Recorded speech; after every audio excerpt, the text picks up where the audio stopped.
Hello everyone, and welcome to my Days of Our Lives official. I hope everyone is having a wonderful day. Before we begin, please hit the subscribe button and give this video a thumbs up.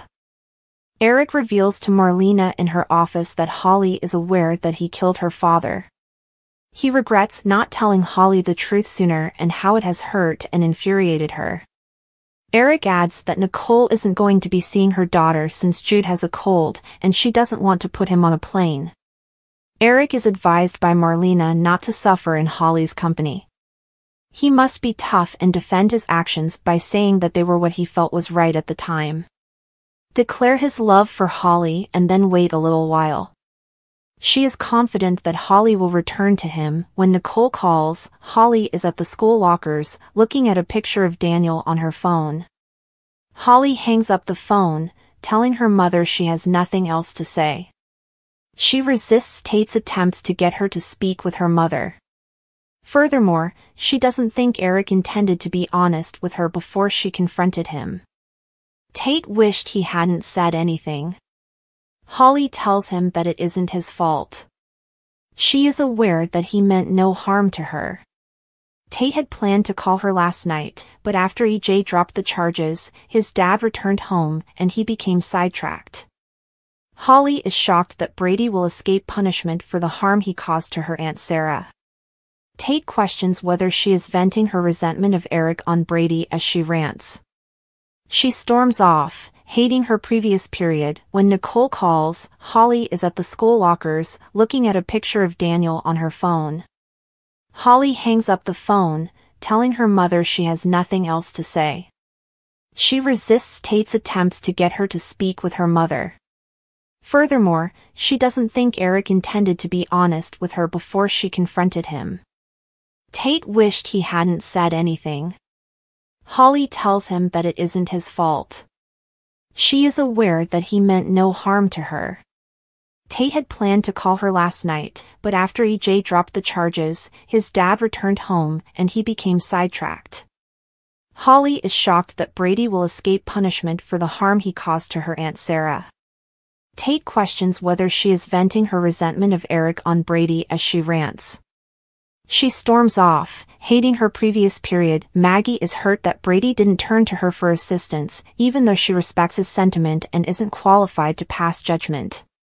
He regrets not calling her during his relapse.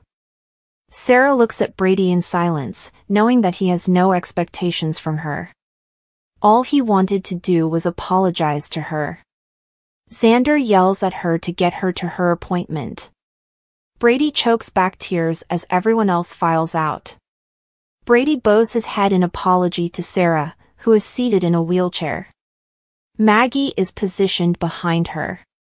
Kristen gets called into EJ's office. Brady's automobile vanished, so if he couldn't send Brady to prison, he would send her in her place. Brady was heard by a policeman telling John that she removed it to shield him from legal action. But if she comes out to testify against Brady, EJ won't charge her. Says Kristen, it's rumor. EJ would be utilizing it in court if it were acceptable. She declines EJ's persistent requests for her testimony, believing it will ruin her kid. EJ retorts that she is defending Brady because she still loves him, not because she is worried about Rachel. Eric is racing past Tate in the school hallway as he approaches the lockers. Eric is trying to locate Holly. Tate expresses her frustration about Brady's release, but he is unsure of her whereabouts. Holly is found by EJ at his office. She had heard him release Brady. Although he apologizes, he lacked the necessary proof to face legal action. She asks, "What if I help you find some?" Brady and Kristen meet at Basic Black. She cautions that EJ is adamant on proving that he was the one behind the wheel. While Sarah meets with Marlena, a frazzled Fiona waits in the hospital lobby with Xander. Sarah exclaims, "I need to know who was behind that wheel. I want to know who struck me." Editors have independently selected all of the goods and services that are listed.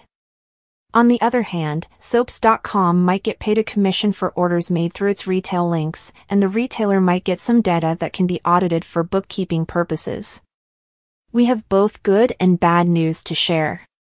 The good news is that Beau will soon awaken from his coma and be reunited with Hope thanks to Days of Our Lives. The unfavorable report?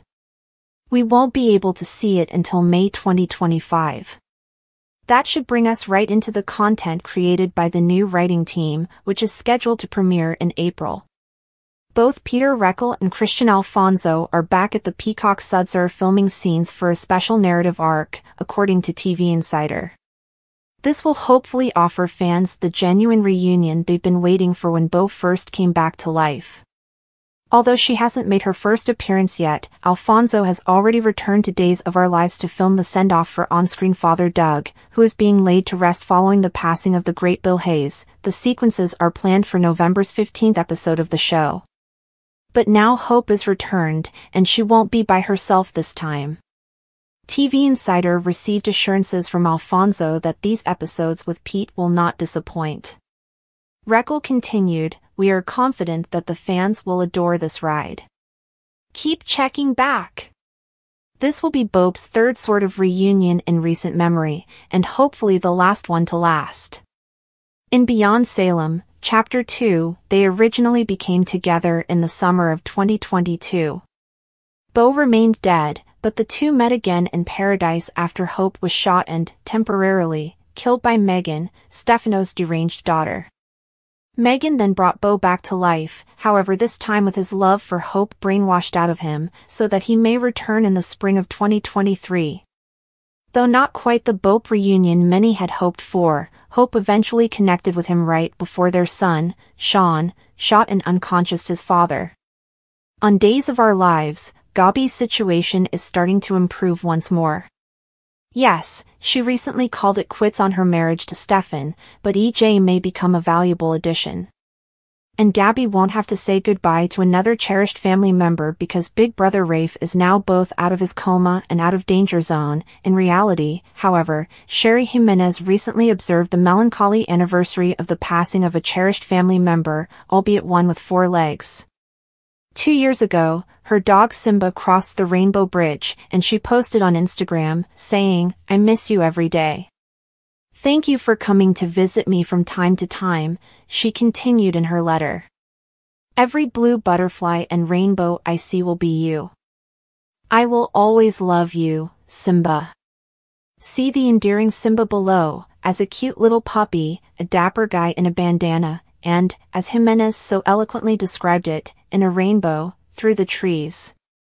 Not all of the news was depressing, though, as Jimenez had posted on Instagram a little over a week prior to commemorating her 7th wedding anniversary and wrote, "Every day I live in gratitude for the incredible love we share.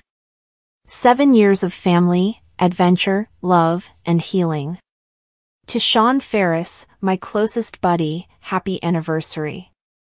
I love you, sweetie." On screen, Jimenez's situation is improving as the Hernandez family is expected to grow this autumn, that is, assuming Gabi makes it through Connie's dramatic denouement.